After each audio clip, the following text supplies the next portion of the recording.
बिहार का गोपालगंज जिला का एक छोटा सा गांव में एक लड़का रहता था। उसके पास ना ज्यादा पैसा, ना अच्छा घर, ना प्रॉपर क्रिकेट एकेडमी था, लेकिन उनकी आंखों में एक बहुत ही बड़ा सपना था, एक दिन जैसे भी करके इंडिया के लिए क्रिकेट खेलना है। बचपन से ही ये प्लेयर का एक सपना था कि एक फास्ट बॉलर बनना। और जब उनके गांव के बच्चे नॉर्मल क्रिकेट गेम्स खेलते थे, ये उसको अवॉइड करके घंटों तक प्रैक्टिस कर रहा था, कभी टेनिस बॉल पे तो कभी पुराना लेदर बॉल से। और उनका घर का फाइनेंशियल कंडीशन इतना खराब था कि उनके पापा को दिन रात मेहनत करना पड़ता था उनके घर को अच्छा से चलाने के लिए। कई बार तो ऐसा होता था कि उनको खाना तक प्रॉपर मिल नहीं पा रहा था खाने के लिए, लेकिन ये लड़का कभी भी हार नहीं माना। और गांव के लोग अक्सर इसको ये कह के मजाक उड़ा रहे थे कि भाई बिहार से कोई क्रिकेटर नहीं बनता है, तू अपना टाइम को वेस्ट कर रहा है, पहले तू भाई नौकरी के लिए तैयारी कर। ये सब कह के इसको बहुत ही टॉर्चर कर रहे थे। ये बात उसको बहुत ही दिल पे लगा, लेकिन उन्होंने कुछ नहीं कहा, सिर्फ चुपचाप मेहनत करता रहा। रोज सुबह 4 बजे उठना, रनिंग करना और प्रैक्टिस करना, ये उसका डेली रूटीन था। कई बार तो ऐसा होता था कि उन्होंने प्रैक्टिस करने के टाइम पे उनका जूता तक फट जाता था और पैसा भी नहीं था न्यू शूज को खरीदने के लिए। एक दिन उसको ट्रायल का नोटिस आया और उसको बहुत खुशी भी हुई, लेकिन उसके पास स्पाइक वाला जूते नहीं थे। और उसने उसके बाद उदास होकर घर में आया और माँ को कहा है कि माँ, अगर स्पाइक वाला जूता नहीं होगा तो सिलेक्शन होना बहुत ही मुश्किल हो जाएगा। माँ ने बेटा को पूछा कितने में आती है स्पाइक वाला जूता,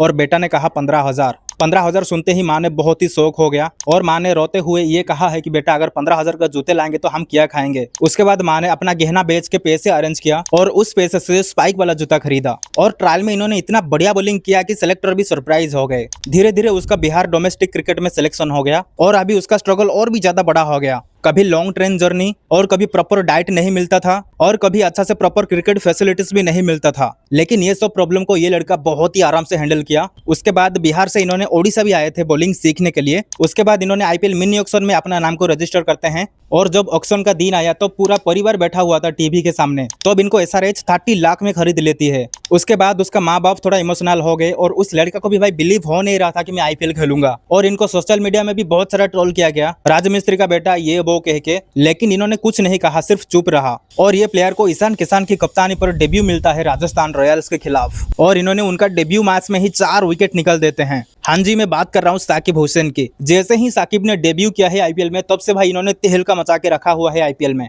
अभी तक 19 साल का आईपीएल करियर में एक डेब्यू प्लेयर 10 मैच खेल के हर एक मैच में 1 से ज्यादा विकेट लेने का रिकॉर्ड इसके पास है। और अभी एसआरएच का मेन बॉलर भी बन चुके हैं। काल सब आरसीबी के खिलाफ बहुत ही ज्यादा महंगा पीटे थे, लेकिन साकिब ने बहुत ही अच्छी बॉलिंग की थी। काल साकिब के पास सुनाने के लिए लोग थे, लेकिन आज सुनने के लिए लोग हैं। ये है मेहनत का फल। आप मेहनत करते रहिए, एक ना एक दिन आपको रिजल्ट जरूर मिलेगा। और आपको ये वीडियो अगर अच्छा लगा तो प्लीज लाइक शेयर सब्सक्राइब जरूर कर देना।